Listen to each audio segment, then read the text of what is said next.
నేను మీ రాజేంద్ర ప్రసాద్ దేవరపల్లి. యాక్చువల్గా మనము ఇప్పుడు ఇక్కడ ముఖదారం దగ్గర ఉన్నాము. యాక్చువల్గా ఏంటంటే ఈ కనపడుతుంది ముఖద్వారము. ఇక్కడ నుంచి ఇటువైపు వెళ్తే శ్రీశైలం ప్రాజెక్టుకి వెళ్తాము.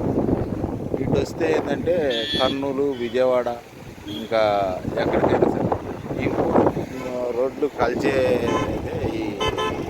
ఇక్కడ నుంచి శ్రీశైలం స్టార్ట్ అవుతుంది అన్నమాట. ఆ తర్వాత ఇటు వెళ్తే హటికేశ్వరం, ముఖదారం తర్వాత వచ్చేది హటికేశ్వరం. ఇటు మామూలుగా స్ట్రైట్ శ్రీశైలం. ఇటు పక్కకు వచ్చేసి పాలధార, పంచదార అని ఒకటి ఉంటుంది. ఆ పాలధార, పంచదార ఇంతకుముందు చిన్నప్పుడు 2 వాటర్ దారులు వచ్చాయి. వాటిలలో నుంచి ఒకటేమో తెల్లగా, ఒకటేమో మామూలుగా కనపడేవి. దాన్ని పాలధార, పంచదార అని అంటారు. ఇటు మామూలుగా శ్రీశైలం. ఇంకోసారి ఇది హటికేశ్వరం వెళ్ళే దారి అన్నమాట.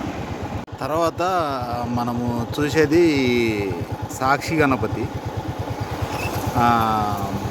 హటికేశ్వరము తర్వాత పాలధార, పంచదార అయిపోయిన తర్వాత మనం చూసేది సాక్షి గణపతి టెంపుల్ అన్నమాట.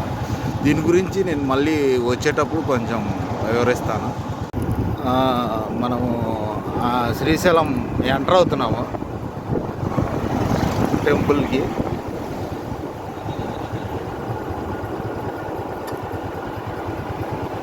ఇది శ్రీశైలం ఎంట్రన్స్ అన్నమాట. ముందు భాగం అన్నమాట ఇట్లా ఉంటుంది.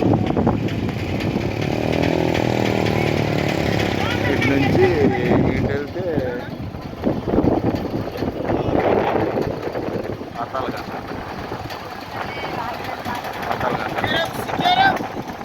శ్రీశైలం వెళ్ళేసి మళ్ళీ నేను సాక్షి గణపతి దగ్గరికి వచ్చాను.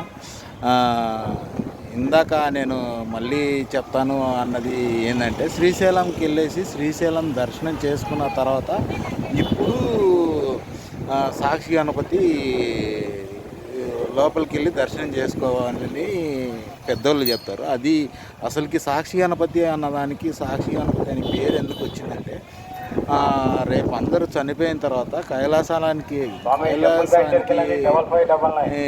వెళ్ళినప్పుడు శ్రీశైలం వచ్చాడు అని చెప్పేసి, వచ్చి దర్శనం చేసుకున్నాడు అని చెప్పేసి ఈ గణపతి అక్కడ సాక్ష్యం చెప్తాడని చెప్పేసి చెప్తారనమాట. అందుకోసమే ఈ దేవాలయాన్ని సాక్షి గణపతి అని చెప్పేసి అంటారు. ఓకే, ఇప్పుడు ముఖదారం దగ్గరికి మళ్ళీ వచ్చేసాము. ముఖదారము ఇప్పుడు శ్రీశైలం మొత్తము మ్యాక్సిమం అయిపోయినట్టే. తర్వాత ఇక్కడి నుంచి ఇటువైపు వెళ్తే ఏమో విజయవాడ, కర్నూలు అటు వెళ్తుంది. ఇటువైపు వెళ్తే ఏమో హైదరాబాదు, అట్లా అటువైపు వెళ్తామన్నమాట.